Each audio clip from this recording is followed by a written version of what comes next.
Bonjour à tous, c'est Vanessa Montanari du blog de la recherche clinique. Aujourd'hui, je vais répondre à une nouvelle question. Est-ce que je devrais devenir freelance? Donc, comme vous savez, moi j'ai débuté en tant qu'arc salarié et puis donc j'ai fait différentes types de missions dans des CRO, notamment ARC Lead, ARC, moniteur, soumission réglementaire, etc.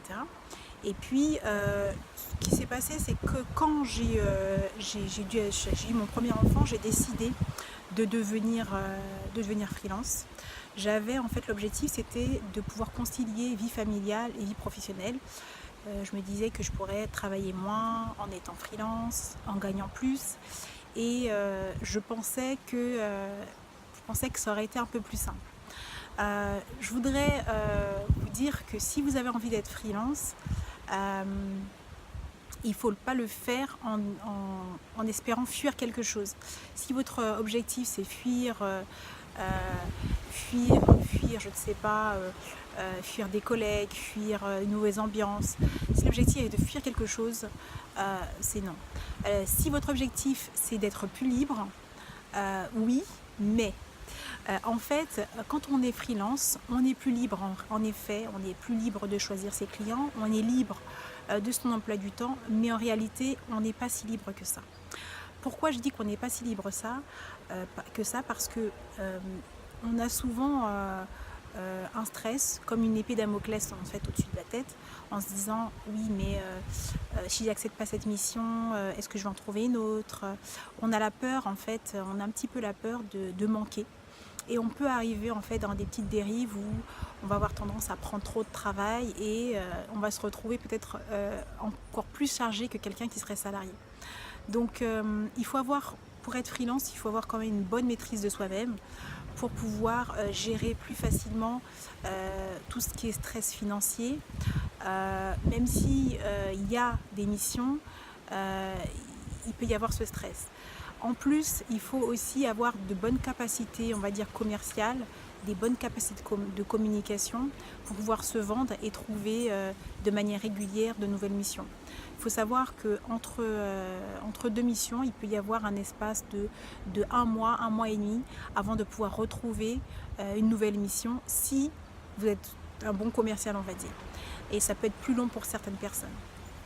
Donc il va falloir jongler entre l'intermission, c'est-à-dire commencer une mission alors qu'une autre n'est pas finie, alors qu'on est peut-être à plein temps ou à 80% de son temps.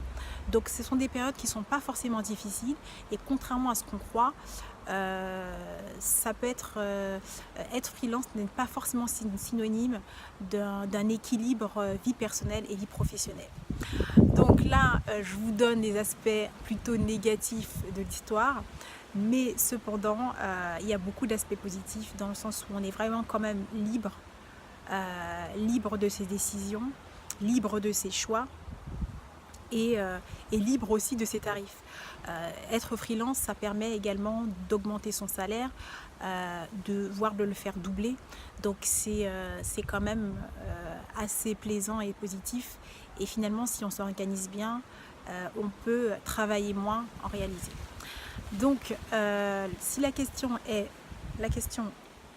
est-ce que je dois devenir freelance, déjà posez-vous la question, est-ce que vous vous sentez les épaules pour supporter en fait le fait d'être indépendant. Il faut également savoir qu'en étant freelance, on ne touche pas de chômage. Donc il vous faut prendre une assurance privée qui est quand même assez onéreuse, qui coûte en moyenne 1 000 € par an. Et donc sinon, s'il n'y a pas de travail, il n'y a pas de chômage et vous n'avez aucun support. Donc il faut mettre de l'argent de côté. Il faut aussi garder de l'argent pour la retraite, puisque la retraite des freelances est très basse. Donc il va falloir mettre de côté et penser d'ores et déjà à sa retraite en se faisant une retraite privée, ce qu'on appelle loi Madelin, ou alors faire des placements financiers pour pouvoir préparer sa retraite. Voilà. Donc c'est pas si simple d'être freelance, donc il faut bien y réfléchir. N'hésitez pas à en discuter avec des personnes qui le sont déjà, qu'ils soient ARC ou pas. Et puis si vraiment, après avoir pesé le pour et le contre, vous voyez que ça vous tente, alors là, lancez-vous. Il faut savoir que de toutes les façons, si vous vous lancez et qu'après ça ne marche pas, on est quand même en recherche clinique. Si vous avez une expérience suffisante, c'est-à-dire au moins 4-5 ans, il faut savoir que vous n'aurez pas trop de difficultés à retrouver un emploi d'arc, surtout si vous avez travaillé à l'international pour des grosses CRO, il n'y aura pas de problème normalement. Donc vous ne prenez pas vraiment trop de risques en fonction de la qualité de votre CV. Donc je vous souhaite une bonne journée et puis faites le bon choix.